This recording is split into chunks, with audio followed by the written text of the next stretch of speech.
Chapter 486, The Mirror People's Conspiracy. As the blazing white fire ravens erupted from behind the black pillar, Lumien's reflexes kicked in. While Franca, engrossed in deciphering the cause of Anthony's ailment, Lumien seemingly engaged in the discussion. Yet, beneath the facade, he, a hunter, maintained a vigilant stance, keenly aware of his surroundings. In this dangerous and ominous setting, he couldn't afford to focus solely on conversation. Lumien thrust his palms towards the oncoming blazing white fire ravens. In a swift motion, a colossal crimson fireball materialized, hastily intercepting the impending assault. However, before it could reach its target, the unstable structure caused it to detonate. Amidst the explosive chaos, a shockwave, laced with flames, surged forward and sideways, engulfing nearly all the blazing white fire ravens like a torrent. Confronting the fiery wave head-on, the fire ravens staggered, losing stability in the storm. They prematurely blossomed, transforming into a dazzling display of fireworks. The fire ravens circling from the side were also affected by the explosive waves, deviating from their intended trajectories or being partially extinguished. Hunters, particularly those at higher sequences like Pyromaniac and Conspirer, proved unparalleled in defending against the swarm attacks of fire ravens.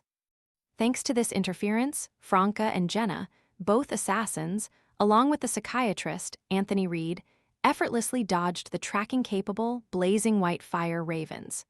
They observed as these dangerous projectiles landed on the ground, setting off fiery eruptions.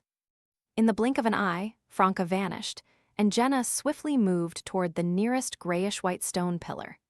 She scattered fluorescent powder and chanted the invisibility incantation in Hermes. Anthony, seemingly back in the fray, rolled and sprinted, encircling another relatively intact grayish-white stone pillar in an attempt to find cover. Lumien maintained his position, hands poised to push forward. His golden-black hair swirled in the ordinary gust of wind that followed the massive fireball's explosion. Looking at Gardner Martin, unusually tall and face marked with bloodstains, Lumien taunted, "Is this your way of greeting? Sending a swarm of fire ravens to welcome us? Hey, what's with the change in appearance and the missing armor? Are you the Mirror's Gardner Martin?" Gardner Martin, donned in a black formal suit and yellow vest, ceased his attack. Instead, he paused and sneered, "Sooner or later, I'll become the real Gardner Martin." Observing the situation, Lumien didn't rush to teleport behind Gardner Martin. He chuckled and remarked, "So, you're admitting to being a counterfeit." His aim was to provoke and incite the other party, unraveling the motives of these mirror people. Surely, their purpose wasn't merely to replace genuine forms and return to the real world for a serene life. It had to be one of the objectives, but not the sole or primary one. The actions of a mirror person were too intricate for such a straightforward motive. Mirror Gardner Martin scanned Lumien's surroundings, as if seeking the invisible Franca and Jenna. In response to Lumien's mockery, he sneered and stated, "Counterfeit. We, the counterfeits, might be the only ones to secure victory and survive. Look at the fourth epic Trier, destroyed and reduced to ruins, yet it persists within the mirror.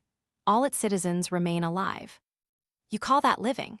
Lumien refrained from interrupting the Mirror Gardener's resentful narrative. The formidable Beyonder, with a peculiar form, chuckled. "Counterfeit? Countless members of the Iron and Blood Cross Order you usually encounter are already on our side. They've emerged from the mirror, spawned since the unexpected seal incident decades ago and the ensuing power leak. We've been covertly engaging in similar activities. Otherwise, how would Gardner Martin, Tony Twain, and Deist have known about Vermonda Sauron's underground entrance into the seal? How would they have recognized it as a sequence one conqueror Beyonder characteristic?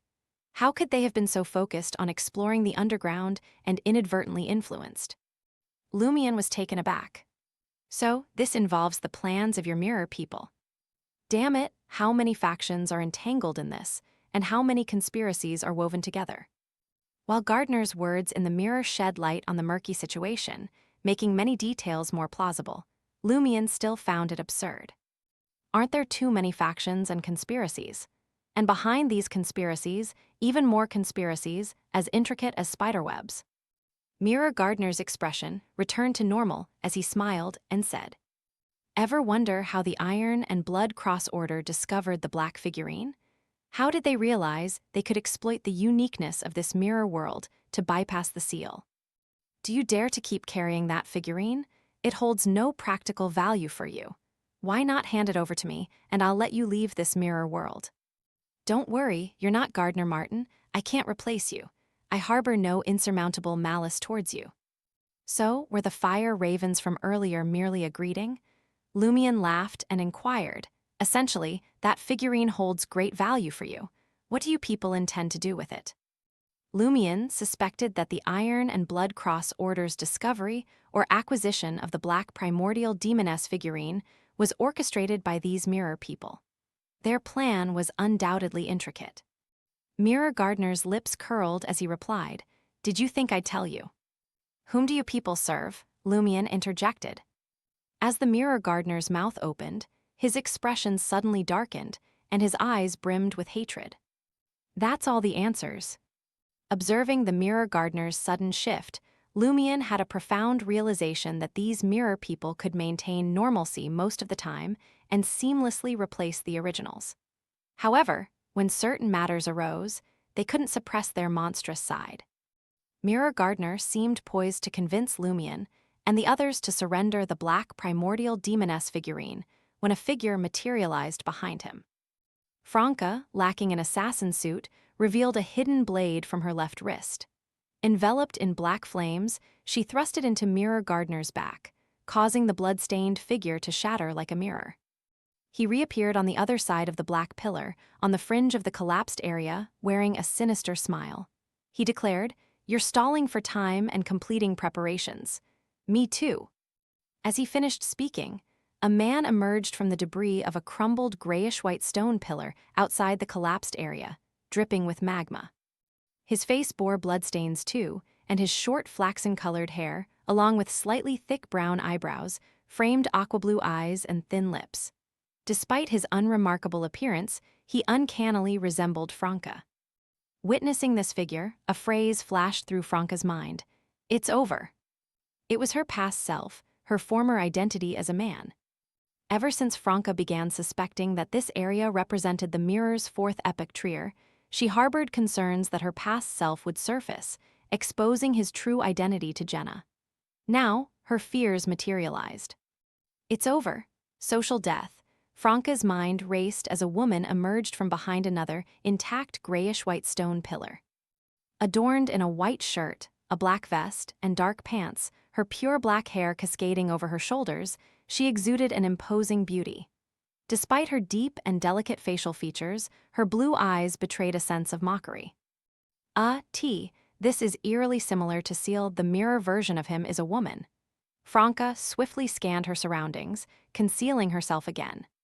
Behind different grayish-white stone pillars, two more figures emerged. One donned mercenary attire with handsomely styled flaxen-colored hair, reminiscent of Jenna. The other wore military green tops and bottoms, exuding a mature charm with a slightly plump figure. Beautiful with eyes as deep as an ancient forest pond. Damn it, a male version of Jenna and a female version of Anthony. Anthony looks even more handsome and charming. This is different from the mirror world outside. Franca felt puzzled yet relieved. This could provide a plausible explanation for his former appearance to resurface. Lumion, equally perplexed by his mirror counterpart having a different gender, and the others weren't experiencing the same thing as Franca. Even if the mirror reflected their past selves, it shouldn't manifest like this. If this was a fusion of a demoness's mirror world, the stacking of feminization, and one's past, Jenna should be a woman no matter what. As Lumion's thoughts raced, he considered the Hunter pathway's ability to transform women into men, which was adjacent to the demoness pathway. Could it be that this mirror world is influenced by the Blood Emperor's corpse or residual divine power? Is it akin to Mr. Fool and the celestial worthy of heaven and earth for blessings? A power controlling these two pathways leaked, forming a unique mirror world that causes an overall reversal. Lumion didn't delve too deeply into it, as Mirror Gardner and his 4 helpers attacked. The mirror person in a black formal suit and yellow vest didn't conceal his hatred, excitement, and desire. In the wilderness, the entire ground seemed to sink 2 to 3 meters. Deast's massive iron soldiers and yellowish-skinned giant entourage stood at the edge of the hurricane. Occasionally, one of them would self-destruct, reducing to fragments. Despite the wary standoff between the President of the Iron and Blood Cross Order and Snarner Einhorn, they directed their attention to the mildly intelligent monster that appeared to have lost control and was more challenging to deal with. In the intense battle, they managed to restrain or knock Vermanda Sauron to the ground 2 or 3 times, but they themselves were also affected, in a dire state that hindered them from seizing the opportunity. In the current moment, they found themselves temporarily disabled. Suddenly, a surge of knowledge materialized into a beautiful woman wearing a brown captain's coat, with long chestnut hair and eyes resembling the blue sea. Snarner, Deast, and the others' hearts tightened, fearing that the newcomer would take the initiative and ultimately claim the conqueror beyonder characteristic. They all recognized the woman, the eldest daughter of the deceased Emperor Roselle, Bernadette Gustave. She too was an angel. Holding a pale golden lamp, Bernadette observed the angels' battle without direct involvement. Transforming into a torrent of knowledge once again, she surged towards the gray, fog-shrouded fourth epic trier. It was as if she had casually glanced at them while passing by.